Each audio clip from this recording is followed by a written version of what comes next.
Ruth அதிகாரம் 1. மோவாபு நாட்டில் எலிமலேக்கின் குடும்பம். நீதித் தலைவர்கள் ஆட்சியாளராயிருந்த காலத்தில் நாட்டில் ஒரு கொடிய பஞ்சம் உண்டாயிற்று.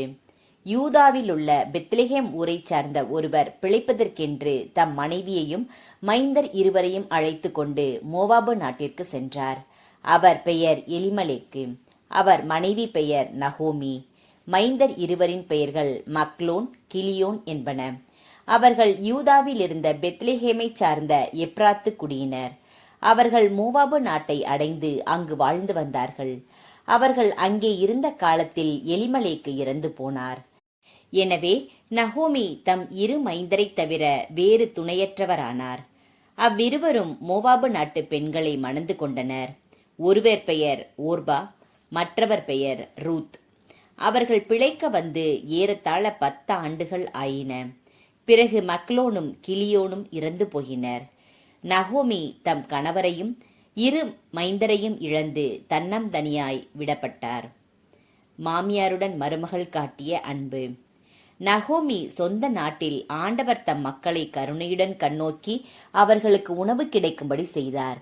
இதை நகோமி மோவாபு நாட்டில் இருந்த போதே கேள்விப்பட்டார். எனவே அவர் மோவாபு நாட்டை விட்டு போக ஏற்பாடு செய்தார். பிறகு அவரும் அவருடைய மருமக்கள் இருவரும் தாங்கள் இருந்த இடத்தை விட்டு யூதா நாட்டுக்கு பயணமானார்கள். ஆனால் வழியில் நகோமி அவர்களிடம், உங்கள் தாய் வீட்டுக்கு திரும்பி செல்லுங்கள். இறந்தவர்களுக்கும் எனக்கும் நீங்கள் பரிவு காட்டியது போல் ஆண்டவரும் உங்களுக்கு பரிவு காட்டுவாராக. நீங்கள் இருவரும் மீண்டும் மனம் செய்து கொண்டு நலமுடன் இல்வாழ்க்கை நடத்த ஆண்டவர் அருள் புரிவாராக என்று சொல்லி அவர்களை அணைத்து முத்தமிட்டார். அவர்களோ கதறி அழுது, இல்லையம்மா, நாங்கள் உம்மோடு வந்து உம்முடைய இனத்தாரிடையே இருப்போம் என்றார்கள். அதற்கு நகோமி, மக்களே, நீங்கள் திரும்பிச் செல்லுங்கள். என்னோடு வருவதால் உங்களுக்கு என்ன பயன்? நீங்கள் மணந்து கொள்ள மீண்டும் மைந்தரை பெற்றுத்தர இனி என்னால் இயலுமா? மக்களே, திரும்பி செல்லுங்கள். எனக்கோ வயதாகிவிட்டது. கணவரோடு கூடி வாழும் பருவமும் கடந்துவிட்டது. அவ்வாறன்றி பிள்ளை பிறக்கும் என்னும் நம்பிக்கை எனக்கு உண்டு என சொல்லி இன்றிரவே நான் கணவரோடு கூடி மைந்தரை பெற்றெடுத்தாலும் அவர்கள் பெரியவர்களாகும் வரையில் நீங்கள் வேறு யாரையும் மனம் செய்து கொள்ளாமல் அவர்களுக்காக காத்திருப்பீர்களா? மக்களே, வேண்டாம். ஆண்டவர் என்னை பெருந்துன்பத்தில் ஆழ்த்தியுள்ளார். என்னால் உங்களுக்கு நேர்ந்தவற்றிற்காக நான் மிகவும் வருந்துகிறேன் என்று சொன்னார். அதை கேட்டு அவர்கள் மீண்டும் கதறி அழுதார்கள். பிறகு ஓர்பா தம் மாமியாருக்கு முத்தம் கொடுத்துவிட்டு திரும்பிச் சென்றார். ஆனால் ரூத்தோ பிரிந்து போக மறுத்துவிட்டார்.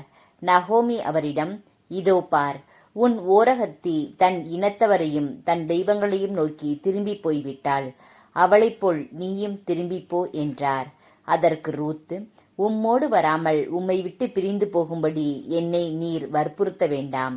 நீர் செல்லும் இடத்திற்கே நானும் வருவேன். உமது இல்லமே எனது இல்லம், உம்முடைய இனமே எனது இனம், உம்முடைய தெய்வமே எனக்கு தெய்வம். நீர் எங்கே இறப்பீரோ அங்கேயே நானும் இறப்பேன். அங்கேதான் என் கல்லறையும் இருக்கும். சாவிலும் உம்மை விட்டு நான் பிரியேன். அப்படி பிரிந்தால் ஆண்டவர் என்னை தண்டிப்பாராக என்றார். ரூத் தம்மோடு வர மன உறுதியுடன் இருப்பதைக் கண்டு நகோமி வேறெதுவும் கூறவில்லை. பின்னர் அவர்கள் தொடர்ந்து பயணம் செய்து பெத்லெகேம் ஊரை அடைந்தார்கள். அங்கு அவர்கள் வந்து சேர்ந்ததும் அந்த ஊர் முழுவதிலும் பெரும் பரபரப்பு உண்டாயிற்று. ஊர் பெண்கள், இவள் நகோமிதானே என்று தங்களிடையே பேசிக்கொண்டார்கள். அவரோ, என்னை நகோமி என அழைக்காதீர்கள், மாறா என அழையுங்கள். நிறைவுடன் இங்கிருந்து சென்றேன். ஆனால் ஆண்டவர் என்னை வெறுமையாய் திரும்பி வரச் செய்தார். ஆண்டவர் என்னை தண்டித்து விட்டார். எல்லாம் வல்லவர் என் மீது துயரத்தை சுமத்தியுள்ளார். இப்படி இருக்க என்னை நகோமி என அழைப்பது ஏன் என்றார். இவ்வாறு நகோமியும் அவர் தம் மருமகளான மோவாபிய பெண் ரூத்தும் அந்நாட்டை விட்டு திரும்பி வந்தனர். அவர்கள் பெத்லெகேம் ஊர் வந்து சேர்ந்தபோது வார்கோதுமை அறுவடை தொடங்கியிருந்தது.